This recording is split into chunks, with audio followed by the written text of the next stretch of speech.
Sure, it's in my next one.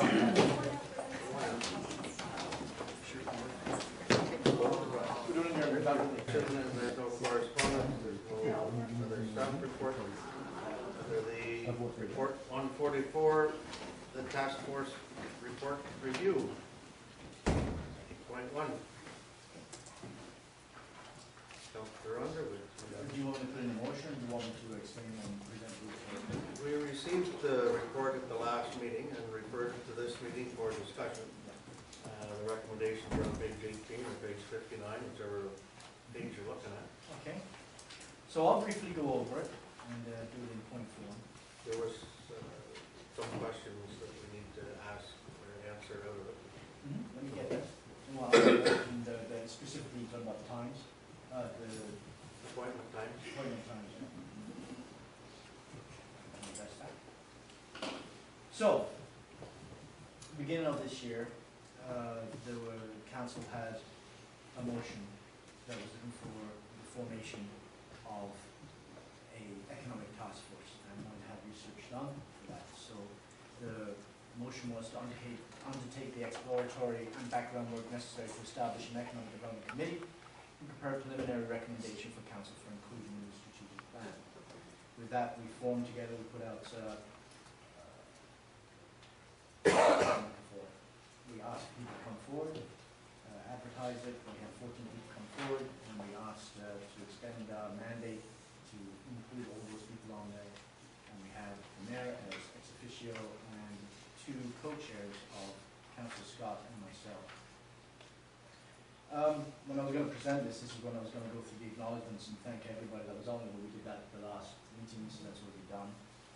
But I would like to thank them all again for the hard work, and to remember that it was a 6-month process, but we only really met maybe once a week. But within that, or once every twice a month. But within that, we had all those meetings. We had 2 surveys go out. We compiled those surveys. We decided how we were going to do the research.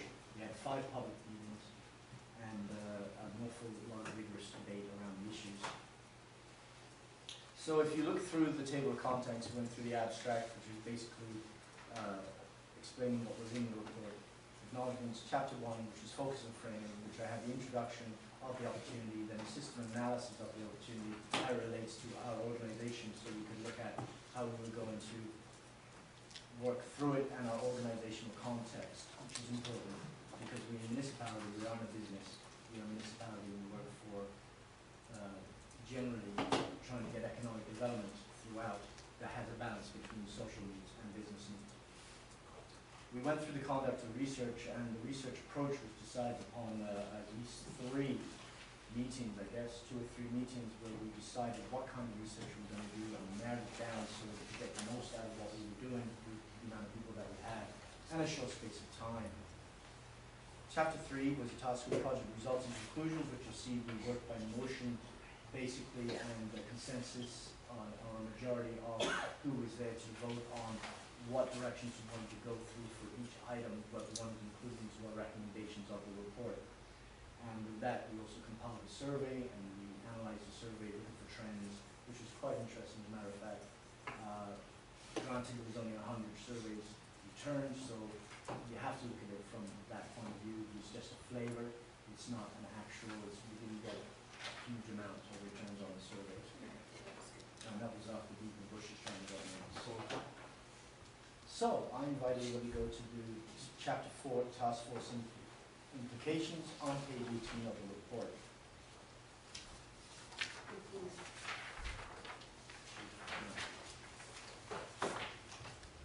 Now, keep in mind that our mandate was for recommendations on how to have an economic task force or economic development committee.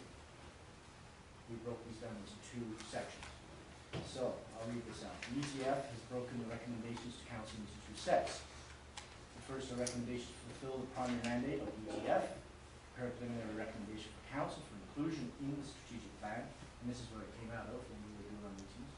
Second set of recommendations fulfills the secondary mandate of the ETF to undertake the exploratory and background work necessary to establish an economic development committee.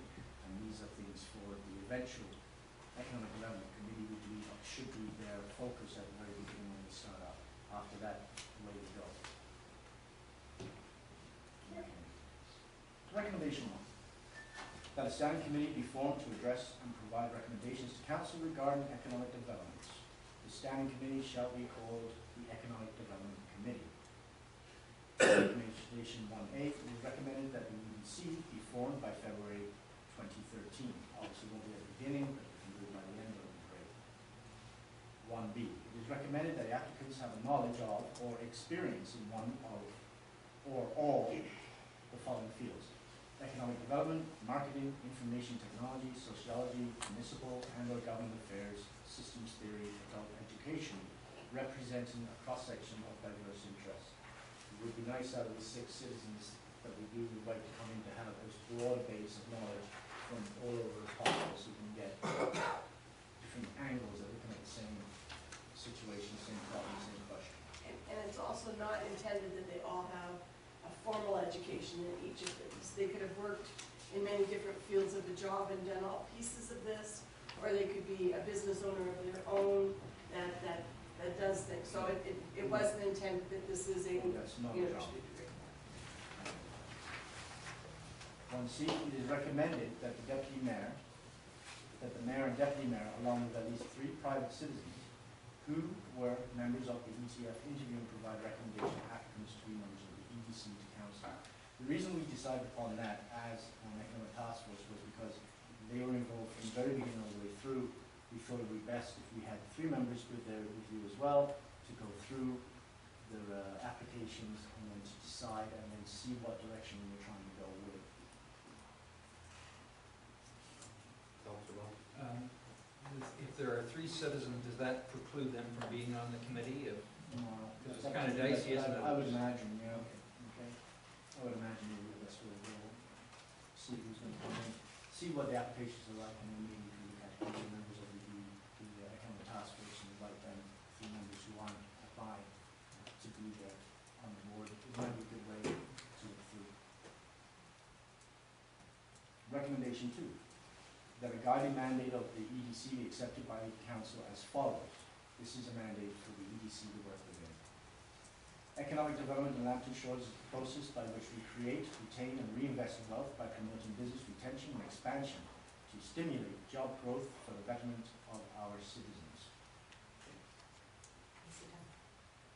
Recommendation 3, that the EDC shall consist of voting and non-voting members as follows.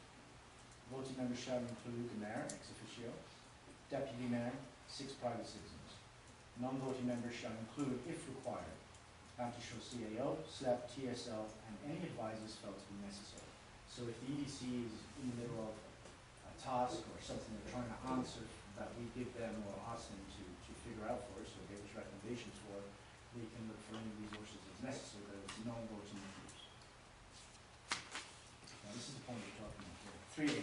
The term length of 6 private citizens shall consist of 1, 2, and 4 terms beginning with the midterm of the municipal election to ensure overlap of expertise and knowledge. Now, we came up with that after long discussion, and it was actually the member who was representing the Chamber of Commerce who came up with this recommendation. Which I found rather surprising when we asked about it afterwards. But the reason being is that it's very hard sometimes to get people to commit for more than 1 year, and if you have somebody that you really want for some skill set that you want, and 1 or 2 years is good, and 4 years really is what we really want, but to be in between so we can overlap an election. So we'll have continuity from whoever is going to be deputy mayor. Does the council or does the clerk have any comments on whether that's possible to appoint people beyond our term of council? It's usually just your term of council. I could Yeah. see this starting in, say, 2014 with the appointments So being the for 4 1, years. 2, and 4 Okay, years. because the worry was that we would have a whole new council and we'd have to start again with a brand new economic development committee. That was, That doesn't happen. We appoint our committee of adjustment that's what it was. every 4 years or at the beginning of the term. Lots of times you reappoint them. All right, then we'll So make. we could just say this could coincide with the term of council, but maybe reappointed. Then that recommendation, maybe we could do on coincide with the term of council. So that we're not in trouble by appointing somebody beyond our term. Beyond, okay.